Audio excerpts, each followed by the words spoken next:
नमस्कार दोस्तों, stock market studies में फिर से एक बार आपको बहुत-बहुत स्वागत है। तो आज मैं फिर से आपके सामने कुछ इंपॉर्टेंट कंपनी का अपडेट लेके आया हूँ। तो इस वीडियो को पूरा लास्ट तक जरूर देखिएगा क्योंकि कुछ कंपनीज में एक रिवर्सल ट्रेंड्स यहाँ पे देखने को मिला है, जहाँ पे एक शानदार तरीके से चार्ट पैटर्न बनने जा रहा है। और अगर इस तरीके से चार्ट पैटर्न क्रिएट हुआ तो एक शानदार लेवल का टारगेट अचीव हो सकते हैं एज ए स्विंग ट्रेडिंग्स के लिए। तो इस वीडियो को लास्ट तक जरूर देखिए क्योंकि सारे इन्फॉर्मेशन के साथ साथ जो मैं खुद स्विंग ट्रेडिंग का ट्रेड लेता हूँ वो मैं आपके साथ शेयर भी करता हूँ। तो चलो देख लेते कौन सा कंपनी है इस वीडियो के अंदर। सबसे पहले जो कंपनी है इसके बारे में बात करूँ, उसका नाम है एवेन्यू सुपरमार्ट। एक्चुअली कंपनी का नाम है डी मार्ट। देखिए डी मार्ट जो है वो इंडिया के एक पॉपुलर रिटेल बिजनेस करने वाला कंपनी है।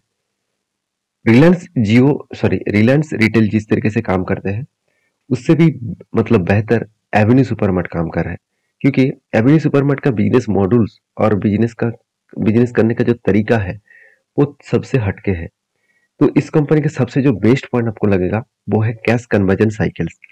अभी देखिए कैश कन्वर्जन साइकिल्स कितना है, 26 डेज है, ओनली 26 डेज। इसमें सबसे बड़ी बात है डेटोस डे। अभी डेटोस डे क्या होते हैं, जो एक दिन के अंदर अंदर दिखा रहा है, मतलब सिर्फ 1 डेज दिख रहा है।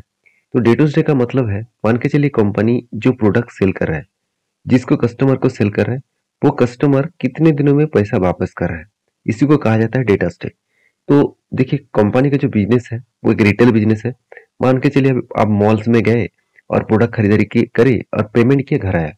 विदाउट पेमेंट करके आप घर नहीं आ सकते। इसका मतलब जिस दिन आप मॉल में गया उसी दिन आपको पेमेंट करके ही घर आना पड़ रहा है। तो इसीलिए इसका डेटोस डे 1 डेज दिखा रहा है। तो ये बड़ी बात है क्योंकि कंपनी के हाथ में जितना जल्द से जल्द पैसा आएगा उस पैसे से वो खुद के बिजनेस के ऊपर और भी इन्वेस्ट और भी कुछ काम करने के लिए सोच सकते हैं। एज ए इन्वेस्टर जो इन्वेंटरी डे है वो क्या है, देखिए कंपनी के जो प्रोडक्ट है वो कंपनी के पास आने तक जो टाइम पीरियड लगता है वो 33 डेज है। और वही चीज अगर मैं डेज पेबल के बारे में बात करूं, डेज पेबल मतलब जो कंपनी ने जिसके पास से प्रोडक्ट खरीदारी की है, खुद खरीदारी की है, उसको पेमेंट कितने दिनों में दिया। मतलब उनके जितने सारे क्रेडिटर्स है उसको पेमेंट कितने दिनों में दिया, 8 दिनों के अंदर अंदर। तो ये साइकिल्स जो है वो 26 दिनों के अंदर अंदर कंप्लीट हो रहा है। तो एक बेस्ट पॉइंट है जो जो पॉइंट्स कंपनी को आगे जरूर बढ़ाएगा, क्योंकि यही पॉइंट हमेशा देखना चाहिए। उसके साथ साथ कंपनी के जो क्वार्टरली रिजल्ट है वहाँ पे हम हर क्वार्टर्स में कंपनी अलग लेवल का खुद का सेल्स को इंक्रीज किया और एक्सपेंस को भी कंपनी मेंटेन करने के बाद कंपनी का जो नेट प्रॉफिट है वो आपको दिखाऊंगा। तो कंपनी देखिए 40 करोड़ से 90 करोड़, उसके बाद 643 करोड़, उसके बाद 659 करोड़। तो इसका मतलब 640 करोड़ और 660 करोड़ के आसपास। तो हर टाइम्स में हर दिशा में कंपनी का ग्रोथ देखने को मिला है। अभी कंपनीज के सबसे बेस्ट पॉइंट जो मुझे लगा वो है इन्वेस्टर। देखिए प्रोमोटर से लेकर एफआईडीएस पब्लिक हर किसी के पास इन्वेस्टमेंट है। और मजेदार बात यही है कि कंपनीज के जो ऊपर जो डीआईएस है उनमें से देखिए म्यूचुअल फंड, जो मतलब एक्सिस बैंक का जो म्यूचुअल फंड है वो, साथ ही साथ एक्सिस बैंक म्यूचुअल फंड जो ट्रस्ट है वो, इस तरीके से आईसीआईसीआई पोटेंशियल, आईसीआईसीआई जो म्यूचुअल फंड है वो, इस तरीके से कंपनी ने क्या क्या इसके ऊपर इन्वेस्टमेंट करके रखा है। और रही बात कंपनीज के सबसे जो बेस्ट पॉइंट है वो आपको एक न्यूज के माध्यम से यहाँ पे पब्लिश किया गया है और इसी न्यूज के कारण शेयर के ऊपर एक बिग जाम देखने को मिला। आप ध्यान से देखिएगा, यहाँ पे बताया गया है, मैं नहीं बता रहा हूँ, आप मनी कंट्रोल साइट के ऊपर जाकर देख सकते हैं। तो पूरा क्रेडिट मनी कंट्रोल साइट को जाएगा। आप देखेंगे तो एवेन्यू सुपरमार्ट यहाँ पे देख सकते हैं, स्टैंड अलोन रेवेन्यू रेज 18.5 ईयर ऑफ ईयर। तो सोचिए इस बार जो Q2 का जो रिजल्ट आने वाला है उस रिजल्ट में ईयर ऑफ ईयर बेसिस जो रिजल्ट होने वाले हैं उसका एक अप्रोक्सीमेटली एक डेटा मतलब यहाँ पे पब्लिश किया गया है। मतलब जो दिग्गज से बड़े एनालिसिस इसके ऊपर एनालिसिस कर रहे हैं, तो उनका कहना है कि अपकमिंग जो क्वार्टर्स है उस क्वार्टर में जो ईयर ऑफ ईयर बेसिस जो ग्रोथ है वो 18.5 करोड़ के आसपास, ऑलमोस्ट 12,300 करोड़ के आसपास यहाँ पे गेन हो सकते हैं। स्टॉक गेन 2%, इसीलिए कंपनी के ऊपर एक अच्छा खासा जाम देखने को मिला इस रिपोर्ट आने के बाद। देखिए इस रिपोर्ट हो गया कि नहीं होगा इसके बारे में किसी को पता नहीं, मगर एक चीज याद रखना कि इस तरीके से न्यूज आने के बाद एक पॉइंट तो बनता है कि कंपनी के ऊपर ग्रोथ होने का चांसेस बहुत ज्यादा बढ़ जाते हैं। और कभी कभी बड़े बड़े इंस्टीट्यूशन खुद के माल बेचने के लिए इस तरीके से न्यूज मार्केट में लेके आते हैं और उसको फ्लैश करके स्टॉक को ऊपर मतलब लेके जाते हैं और उसके बाद वो बेच भी देते हैं खुद के शेयर। तो मुझे नहीं लगता उस तरीके से कुछ सिचुएशन होगा, क्योंकि कंपनी के ऊपर जो चार्ट पैटर्न क्रिएट हुआ है मेरे हिसाब से शानदार तरीके से एक शोल्डर बना, उसके बाद एक हेड बना, उसके बाद एक शोल्डर क्रिएट हो रहा है।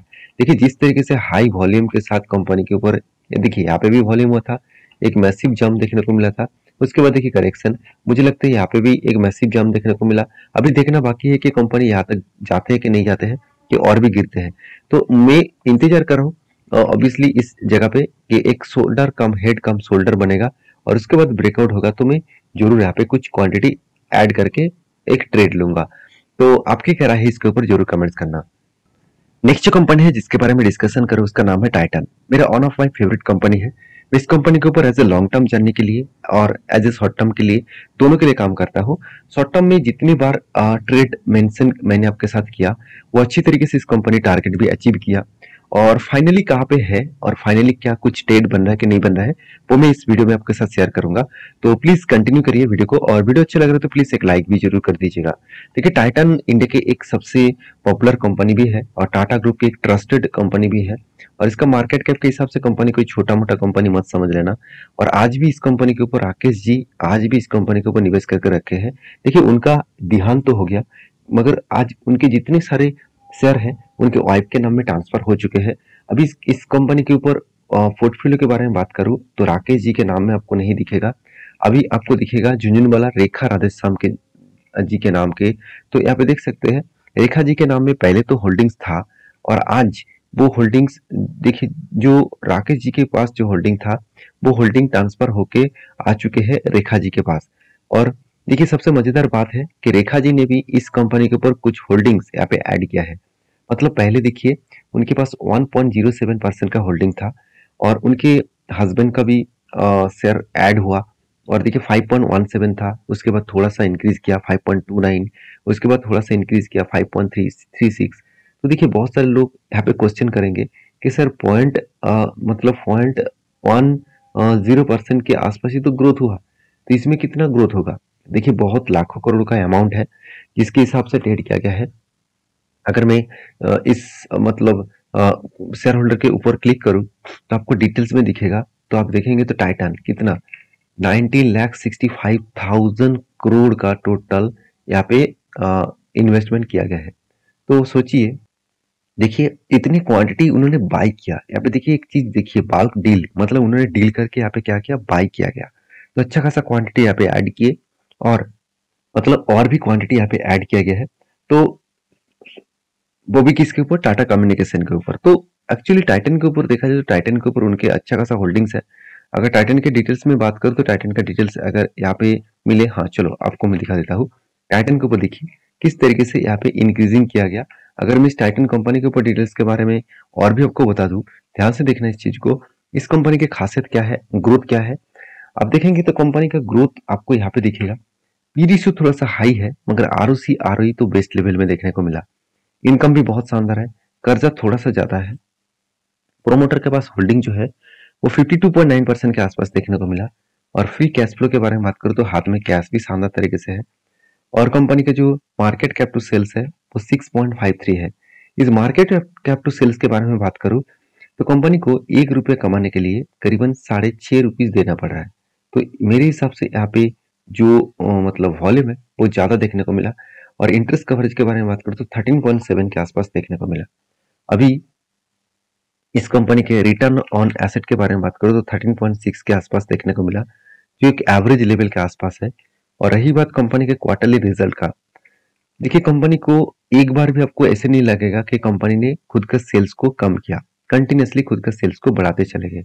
और कंपनी 2020 में मतलब से 3 साल पहले चले जाएंगे से 2000 करोड़ का सेल्स था, आज वो बढ़ के हो चुके हैं करीबन 12,000 करोड़ के आसपास। तो सोचिए कितना ग्रोथ हुआ, कितना हाई ग्रोथ यहाँ पे देखने को मिला।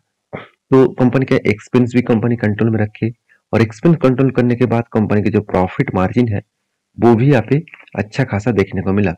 तो इस कंपनी के ऊपर ऊपर से एक ही बात कहूंगा कि एज ए इन्वेस्टर तो इन्वेस्ट करके रखे ही है। अगर इस कंपनी का लास्ट कुछ फ्यू डेज का डिलीवरी रिपोर्ट दिखा दूं तो देखिए पिछले हफ्ते में 60 टू मतलब 60 टू 65% के आसपास डिलीवरी उठाया गया था।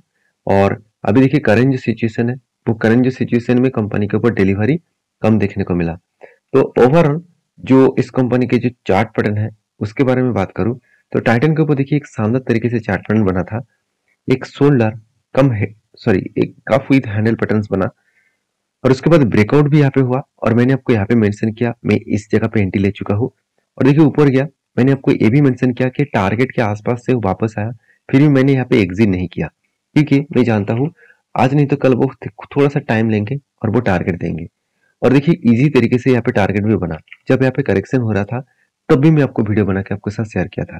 देखिए मेरा काम आपको सारी चीजों को सिखाना और तब तक भरोसा देना कि जब तक उस कंपनी कुछ टारगेट अचीव ना करे, क्योंकि बहुत सारे लोगों को क्या होते हैं, थोड़ा सा अगर शेयर में करेक्शन दिखता है तो उसको लग रहा है कि हाँ चलो शेयर अभी गिर जाएगा, बर्बाद हो जाएगा, ऐसे वो सोच रहे हैं। मगर मेरा सोच कुछ अलग है। अगर कंपनी ने अच्छा परफॉर्मेंस किया है, फंडामेंटली फाइनेंशियली ग्रोथ अच्छा हुआ है, तो आज नहीं तो कल वो टारगेट जरूर अचीव करेगा। और यहाँ पे 17% के आसपास टारगेट यहाँ पे मिला है। तो आपने अगर एंट्री लिया था, तो आपने अगर रिसर्च करके स्टडी करके एंट्री लिया था, तो मुझे जरूर कमेंट्स करके बताना। सिर्फ आप कहाँ पे एंट्री लिया और कितने प्राइस में एंट्री लिया, मुझे जरूर कमेंट करके बताना। मुझे भी अच्छा लगेगा कि हाँ आप भी सीख कर काम कर रहे हैं, और मेरा जो मकसद है आपको सिखाने का, वो मतलब वो मकसद ठीक ठाक दिशा में जा रहा है। तो प्लीज मुझे कमेंट्स करके बताना। नेक्स्ट जो कंपनी है जिसके बारे में बात करूँ उसका नाम है रोसरी बायोटेक्स। देखिए रोसरी बायोटेक इंडिया की एक पॉपुलर फार्म देखा जाए तो केमिकल सेक्टर कंपनी है। तो इस कंपनी होम केयर से लेकर पर्सनल केयर से लेकर साथ ही साथ देखा जाए तो परफॉर्मेंस केमिकल्स, टेक्सटाइल के स्पेशलिटी केमिकल्स, साथ ही साथ देखा जाए तो जो एनिमल्स हेल्थ एंड जो न्यूट्रिशन है उसके भी प्रोडक्ट बनाते हैं। तो आज स्पेशलिटी केमिकल का मार्केट में डिमांड कम हुआ है, इसके चलते इस कंपनी के ऊपर थोड़ा सा प्रेशराइज देखने को मिला। फिर भी कंपनी का परफॉर्मेंस ठीक ठाक ही है, एक एवरेज लेवल के आसपास आसपास आरओसी आरओई देखने को मिला है। एनुअल इनकम 107 के आसपास है। प्रोमोटर के पास होल्डिंग जो है वो 68% के आसपास देखने को मिला। डेप्थ के बारे में बात करूँ तो डेप्थ एकदम देखा जाए तो ना के बराबर है। कंपनी के जो क्वार्टरली रिजल्ट है वो आप देखेंगे तो कंपनी के जो सेल्स है वो इस बार थोड़ा सा कम हुआ। और कम क्यों हुआ मैं पहले बोल चुका हूँ। जो इसका स्पेशलिटी जो केमिकल्स का जो प्रोडक्ट है, उस प्रोडक्ट को मार्केट में जो डिमांड है वो घट चुके हैं, और भी धीरे धीरे करके घट भी रहा है, जिसके चलते है इस कंपनी के ऊपर एक प्रेशराइज देखने को मिला।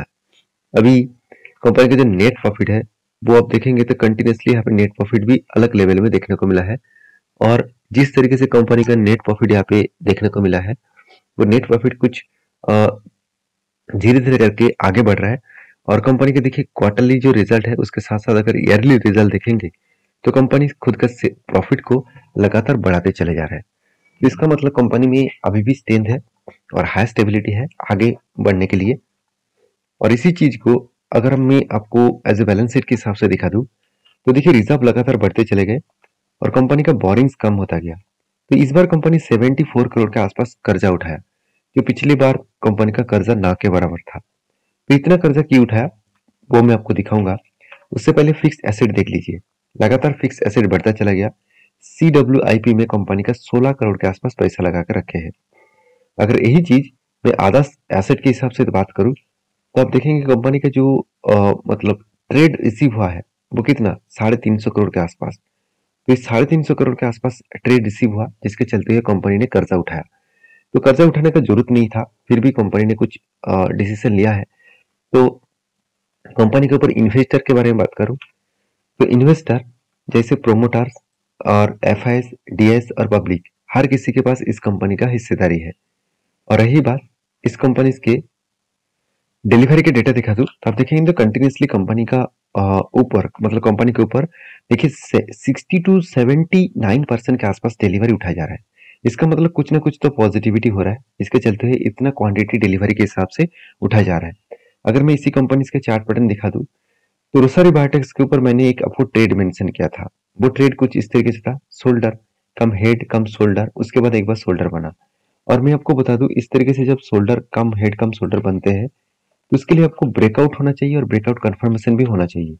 तो ब्रेकआउट यहाँ पे हुआ और ब्रेकआउट कंफर्मेशन इस कैंडल ने मिला। तो इसके ऊपर मेरा एंटी है, अभी भी एंटी है। तो मैं टारगेट यहाँ तक लेके चला हूँ और यहाँ तक का मतलब है 27% के आसपास। तो जो एंटी बना और टारगेट बना उसके पहले इस लेवल से करेक्शन क्यों हुआ वो समझ लीजिए। यहाँ पे करेक्शन इसीलिए हुआ क्योंकि यही लेवल कंपनी के लिए एक स्ट्रॉन्ग रेजिस्टेंस है। वो रेजिस्टेंस को फेस किया, इसीलिए थोड़ा सा वो होल्ड किया और मुझे लगता है कि यहाँ से इजीली वो टारगेट अचीव कर सकते हैं। तो आपके क्या राय है उस कंपनी के ऊपर जरूर कमेंट्स करना। नेक्स्ट जो कंपनी है उसके नाम है जुनजुआ ओवरसीज लिमिटेड। तो जुनजुआ ओवरसीज लिमिटेड जो है वो एक आईटी सेक्टर कंपनी है। इसके ऊपर एक बहुत बड़ा अपडेट्स भी आया। हर 50 शेयर के बदले कंपनी आपको 9 शेयर देने वाला है। तो इस बोनस को पाने के लिए कंपनी के ऊपर स्टडी करिए, उसके बाद काम करिए। वीडियो अगर अच्छा लगे तो प्लीज लाइक करना, दोस्तों के साथ शेयर भी करना।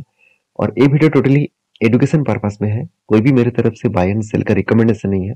किसी भी कंपनी के ऊपर काम करना है तो आपके रिस्क के हिसाब से और फंड मैनेजमेंट के हिसाब से ही काम करिए। मिलते हैं नेक्स्ट वीडियो में, तब तक के लिए अच्छे से रहिए, अपने ख्याल रखिए। धन्यवाद।